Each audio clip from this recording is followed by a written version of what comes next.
नमस्कार, जय माता दी। मैं हूं आपकी अपनी लाइफ डिजाइनर जीतू आचार्य। नवरात्रि का पर्व शुरू हो रहा है और नवरात्रि का पर्व जब आता है तो हर भक्तगण की बस एक ही इच्छा होती है कि माँ झोलियां भर करके हमें आशीर्वाद दे। संवत 2080 चैत्र नवरात्रि की प्रथमा तिथि, पहला नवरात्रि, माँ शैलपुत्री का आगमन, माँ दुर्गा का आगमन और साथ के साथ घट स्थापना और इसके अलावा गुड़ी पड़वा, ये सारे त्योहार का जो कॉम्बिनेशन है, ये इस बार की नवरात्रि कुछ खास ही योग और संयोग के साथ है। इस बार आपके लिए कुछ खास माँ सौगात लेकर के आ रही है, लेकिन वहीं एक तरफ हम चैत्र नवरात्रि की शुरुआत की बात करते हैं और दूसरी तरफ संवत का आगमन यानी हिंदी कैलेंडर का नया साल शुरू होता है। तीसरी बात आती है कि कहते हैं कि जब भी पंचक हो, ऐसे में कोई भी शुभ कार्य जो होते हैं वो नहीं किए जाते। तो ये सारा कॉम्बिनेशन जो है, ये किस तरीके का कॉम्बिनेशन बन रहा है, कौन से ऐसे योग और संयोग हैं और कौन सी ऐसी संभावनाएं होंगी हमारी मनोकामनाएं पूर्ण होने वाली, ये सारी की सारी वीडियो आपके लिए बहुत जरूरी है देखना। नवरात्रि की बात कर रहे हैं तो 22 तारीख में पहली नवरात्रि शुरू हो रही है। नवरात्रि मीन्स 9 रात्रि की पूजा, माँ दुर्गा की आराधना का समय। और चैत्र नवरात्रि बहुत ही उत्तम नवरात्रि मानी जाती है। कहते हैं कि इसमें आप अपनी सिद्धियां भी हासिल कर सकते हैं और इसमें आप अपनी सारी मनोकामनाएं भी पूर्ण कर सकते हैं। योग की बात करते हैं, संयोग की अगर हम बात करते हैं तो सबसे पहला कहते हैं घटता और बढ़ता हुआ नवरात्रि अगर होता है तो कहीं ना कहीं ये अच्छे संकेत नहीं देता है। इनफैक्ट बढ़ता हुआ तो फिर भी अच्छे संकेत देता है, लेकिन जब घटती हुई नवरात्रि होती है तो ये अच्छे संकेत, अच्छी संभावनाएं नहीं बनाती है।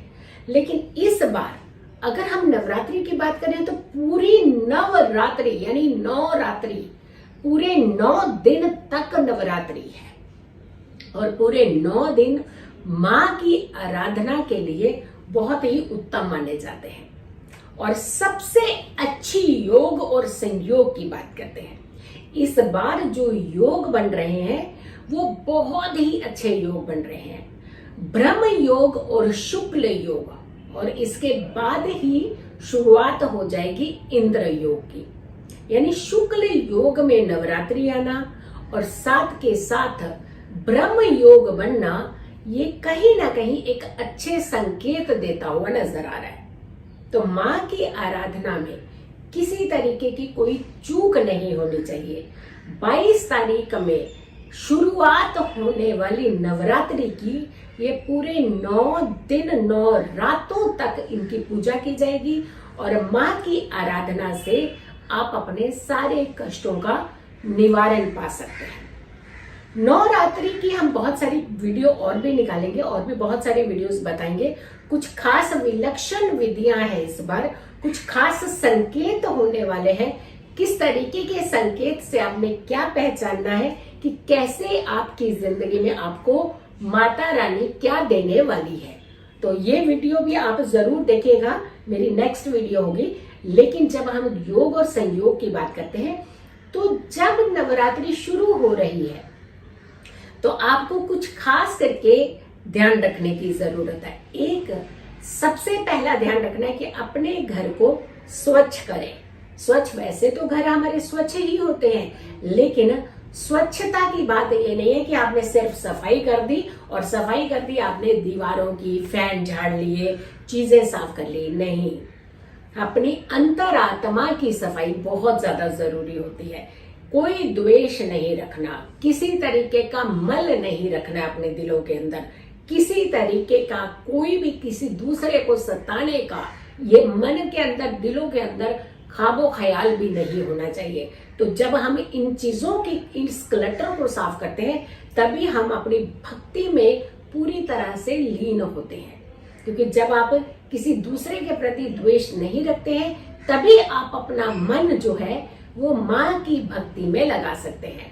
तो आपने इधर उधर की बातें ना सोच करके सफाई करनी है तो उन बुरे विचारों की कीजिएगा, उस सोच की करनी है जो हाँ कहीं ना कहीं हम अटक जाते हैं, स्टक हो जाते हैं। तो आपने खास करके इस बार जो ध्यान रखना है, सबसे पहले कोई किसी के प्रति अगर भेदभाव है उसे मन से हटा करके ये क्लटर साफ करके फिर आप भक्ति में लगिए, तो सीधा पूरा फोकस आपका माँ की भक्ति में होगा। दूसरी बात, घरों को तो आपने साफ करना ही करना है, लेकिन एक बार नजर अपने फ्रिज की तरफ दौड़ा लीजिएगा। यानी फ्रिज में कई बार हम कुछ तामसिक चीजें हैं कि 8 दिन 9 दिन हमने इन चीजों को हाथ नहीं लगाना है, लेकिन उसे पीछे करके हम रख देते हैं। तो सबसे पहले ध्यान रखिएगा, फ्रिज के अंदर किसी भी तरीके का कोई तामसिक सामान अगर के आपका पड़ा हुआ है, कोई भी ऐसी चीज पड़ी है जिसका प्रयोग आपको लगता है कि हम कुछ दिन बाद करेंगे, तो उन तामसिक चीजों को आपने अपने घर में नहीं रखना है। अगर आप नवरात्रि के खास करके व्रत करते हैं, अखंड ज्योत जलाते हैं और साथ के साथ माँ की भक्ति और आराधना करते हैं, तो ज्यादातर भक्तगण माँ की भक्ति और आराधना तो करते ही हैं, लेकिन ये ध्यान रखने की जरूरत है कि इस बार आपने सबसे पहले सफाई आपकी नियत और सोच की करनी है। दूसरी सफाई खास करके आपके घर में रखे हुए तामसिक भोजन की करनी है, क्योंकि तामसिक भोजन कभी भी घर के अंदर नहीं होना चाहिए। इसके अलावा और भी कुछ खास योग बन रहे हैं, संयोग बन रहे हैं। जैसे आप कोई खास कार्य अपना करना चाहते हैं, किसी भी तरीके का कोई ऐसा शुभ कार्य है जो आपको लगता है कि हमने नहीं किया है या फिर हमने रोक रखा था, या गृह प्रवेश था, घर के अंदर आपने एंटर करना है, नए घर को आपने खरीदना है या कोई डील करनी है, तो अगर आप करना चाहते हैं तो एक खास 2 दिन है जिसे आपने टाल देने हैं, उसके बाद आप कीजिएगा। और वो वीडियो आपको जरूर देखनी है कि कौन सी 2 दिन है जिनका त्याग आपने करना है, उसके बाद आपने ये सारे कार्य जो है वो कर सकते हैं। तो उसके लिए आपको वीडियो ही देखनी पड़ेगी। लेकिन जो ज्यादा जरूरी इंफॉर्मेशन थी वो ये है कि आपने सबसे पहले अपने घरों की अच्छे से सफाई करनी है। योग और संयोग आपको शुभ संकेत देते हुए आ रहे हैं। नवरात्रि का आगमन होने जा रहा है। माँ की भक्ति में अगर आप लीन होना चाहते हैं तो किसी तरीके का द्वेष और किसी तरीके का मल जो है अपने दिलो दिमाग के अंदर आपने नहीं रखना है, ताकि आप माँ की भक्ति बहुत अच्छे से कर पाए और खूब सारा लाभ जो है वो उठा सके। जब हम बात कर रहे हैं कि नवरात्रि की, तो 9 रात्रि की पूजा का खास महत्व है। 9 रात आप पूजा जरूर कीजिएगा, भक्ति जरूर कीजिएगा। 9 रात्रि तक हर दिन एक नवरात्रि एक माता रानी को समर्पित है।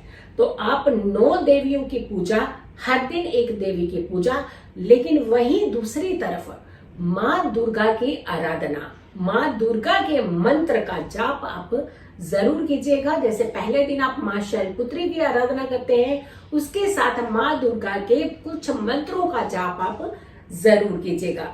दुर्गा सप्तशती अगर आप पढ़ सके तो बहुत अच्छा होता है।